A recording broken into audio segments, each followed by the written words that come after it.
can we go back to the role of family in the recovery process as well? Because you had the term co-addicted or over-involved. And I'd like to know if you can expand on those, especially like over-involved. I can see it being in two ways.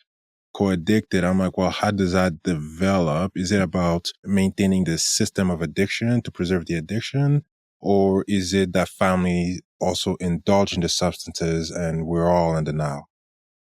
It's a great question. For some people, they get so involved in being the caregiver that they want to fix everything. And they actually like people that are somewhat broken. So that really plays into the way they live.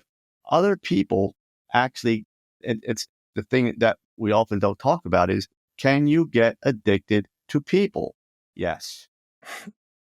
And that's what co-addiction can be. That's what codependency is all about.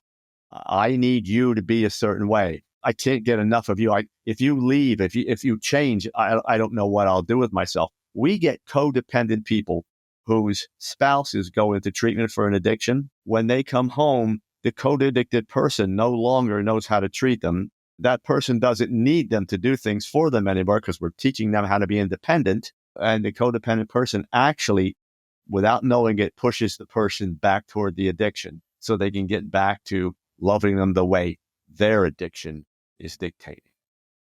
Wow. So that's why I say, if you have addiction in the family and you believe that you can just treat it yourself, that's a myth. If you think somehow the addict goes and gets better, okay, he's not using anymore, and now the whole family's better, probably not. Probably not. Things have changed, and you want to go back and at the very least, go in with the understanding that maybe we all had some issues here. Let's go find out. I'm not saying you did, but check. See what the professional says. Mm-hmm. Mm-hmm. Yeah. I remember this particular case of a lady who, she came from a family background stemming generation of alcoholics. And so her mentality was to not ask questions. And her partner was an alcoholic, if I remember correctly. And for him, he didn't want to be asked questions, but it just works very well in terms of keeping them together. But the whole system was designed to sustain that addiction. And I just found that so fascinating. Well, and you said exactly the right terms. The family is sustaining the addiction. It's almost like the addiction has to be held up and everyone plays their part. It's like watching a house on stilts. Everyone has their own piece that, you hold this up, you keep doing this. And when the addict says, I don't need any of that. I went to treatment. I said, yeah, this happened in my family of origin. This is what I was doing. These are the things I was lying to myself. I was putting all this on everyone else. Hey, gang, I'm home. I'm healthy. And I don't need any of you to do anything for me anymore. And they all look and they say, okay, what am I doing with this stilt? I'm still carrying this and I don't know how to put it down. So either I have to go get help to learn how to do that, or you have to get addicted again so I can do what I'm supposed to do. Everyone should get help. And really, families that say, hey, this isn't my problem and I'm not dealing with it, that tells you they have a problem. The family that says, hey, this has affected us. Let's all get help. Let's move it out of addiction for a moment. You had a family member who had cancer, and it was a long bout with cancer, and all the dynamics changed. It was the primary earner and the finances went down. No time for the kids. Things around the house didn't get done. Maybe the person wasn't as nice as they could because they're in pain.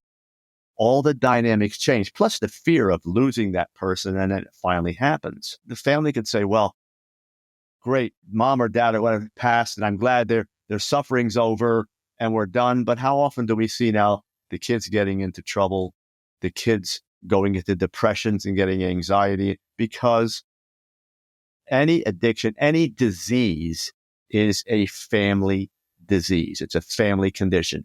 Because one was the dominant carrier of that does not mean the other people were exposed to it and that they didn't change along with it. So we have to be kind enough to them, and they have to be kind enough to themselves to say, there's treatment that's necessitated here.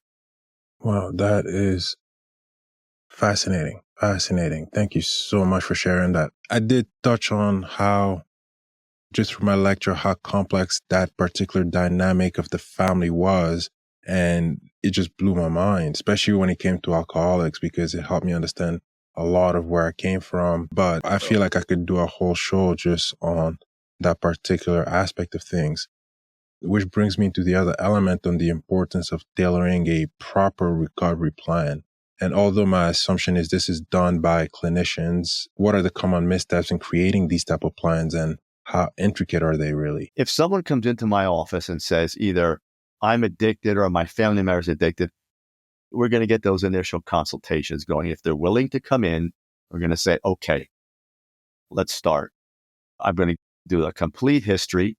I am going to get a primary care physician in the picture because I need to know physically how much damage was done, or are there some physical things that are stimulating the addiction, are instigated it to begin with. I want to know all that physical component. An addiction occurs in a body, so we have to treat the body. So I'm going to get that person involved. I'm going to look at any specialists that may need to get in the picture. Then I'm going to sit down and say, okay, now we're going to look at the whole family, and we're going to put together a family program for all of you. And I'm going to leave no stone unturned, and I'm going to start the process. If the person is addicted and can't stop using, we may need an inpatient program or a partial hospitalization program. We're going to talk about counseling. We're going to talk about possible 12-step programs, other kinds of counseling. Sometimes it's young kids, and we want to get child psychologists into the picture. So we're going to tailor a program to meet every person's need. And if the family is willing to do that, the odds of recovery go way up. Wow, very interesting. Thinking about individuals at certain stages of addiction and a family member noticing, hey, there's a problem here, or being a family member who has that rapport as the confidant. Very often they don't want to tarnish that relationship that they have with that person who's addicted. And it's something that drives them to keep quiet. But then how long do you keep quiet for? I just wanted for you to dive a little bit deeper into that particular complex element, because I think it's really tough. There are really two reasons people keep it quiet. Three, actually. One is that the addict won't permit it. And if you do this, this is going to happen. Or two, the family members say, I think we can handle it. Let's keep it in the family and we'll do it. Or three, we don't want this out because everyone's going to know we have an addiction. Those are the three reasons that people tend not to get it out of the family. I always ask the questions, well, why don't you want it? The addict won't let you. A lot of times the family members have gotten to the point that they are the trusted confidant. And if you do this, that's going to destroy our relationship. And I can't trust you anymore. And the addict is so good at this, that they'll have them believing that. And if they do that, the addict may say, you and I are done if they'll do those things. So there's loyalty. There's a trust component they think they have to keep on. There's fear of what's going to happen. And then there's guilt, because the addict will say, I drink because you are whatever, you made me whatever. And so now there's guilt, and there's going to be guilt if they destroy that relationship and possibly the whole family. All I can tell people is almost all of those don't exist. The only thing that's going to destroy the family is continued involvement in the addiction. And you have to make a decision. Do you want to stay with the addict and be addicted and let it spread to the entire family and keep that going? Or you want to take a shot at getting healthy? For family members, even if the addict says no, I always say, go make an appointment with a counselor who understands addiction. No one has to know, not even the addict. Go sit down and say, this is what I'm dealing with. What can we do? At the very least, get it out of your own mind so you're not alone, because the aloneness of addiction is what cripples people. Wow. Don't be alone. Let people in. They're going to show you they love you. They're going to show you that you're worth something, that you're worthy of all the help. And they're going to be there and tell you, I got you here. Let's do this. Hmm. Hmm. So much manipulation there too. The other thing that we do is replace addictions and just jumping from one to another. How do we go about avoiding that? Is it, I mean, you've been talking about it and I can assume, but I'd like to let you answer that. Like, how do we go about avoiding the whole replacement behavior to be able to sustain long-term recovery? That's where we want to give people information about addiction in general, not just their addiction. And it also goes back to that progression where they see how things progress. If people understand addiction, understand how addiction progresses, if you look at the book I wrote, 17 Addictions, but you look at the progression, in those progressions, there are a lot of components that are very, very close to each other. So in any addiction, certain things are going to happen. So we want to let people know that that's a possibility. The second thing we tell people is your addiction, if you want to say, I'm just addicted to that, it's a naive way of looking at it. The way you look at it is to say, I have an addicted personality. I can jump on anything. And if it begins consuming my time, if I don't want to do without it, if someone says, hey, don't do that for a week, and I have a problem, if it's taking time away from my family, if my personality is changing, there's some things there. Listen to other people is a key component, because as you're getting addicted, your mind's going to tell you you're not. We know that. If your spouse says you're doing this again, pay attention to that. But understand that addiction can be addiction to anything. Mm-hmm. You stop drinking and now now you picked up cigarettes, or now you're smoking pot. A big one is alcohol to marijuana. That's a huge one right now. Well, I stopped drinking.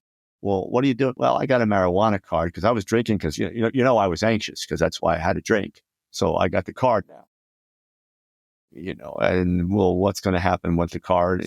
Yeah, I'm going to smoke and smoke at night. Well, I got up in the morning. I was really tense in the morning. Didn't realize that I'd been in withdrawal because I was smoking too much the night before. So I take a couple hits in the morning and we're back. It's understanding the fundamentals of addiction and knowing that we need to keep it open. And the other thing is you keep talking about it. It's not a cure. So when you stop drinking or whatever you do, that doesn't mean the addiction ended. That addiction ended. The rest of it's inside you and and it's looking for some other place to go. If you give it somewhere, it's going. Mm-hmm. Mm-hmm. Sometimes you ask a patient whether or not they have some heart issues or anything like that, and they'll say, no, no, no, I don't have anything. And then you look at the list of medication that they take, and they are on all kinds of cardiac meds. And it kind of remind me of that to some degree there. And you're right. And that's why we do that in-depth medical history in the beginning. We want all that information. And what you find, again, back to the pharmacological industry, if you take this medicine, you won't have a heart condition. They think that's what the people are getting. Or, gee, I'm type 2 diabetic. I'm doing insulin all the time. And now I'm eating carbs. And why are you eating? Well, I have 3 or 4 medications and they took the diabetes away. No, they said, no, they didn't. Well, they didn't take it. They didn't take it away. It's still there. If they took it away, you won't need the medicine, so it's teaching people the components that goes into all of this. Mm-hmm. And when they get it and they understand it and they're really truthful with themselves, life gets a whole lot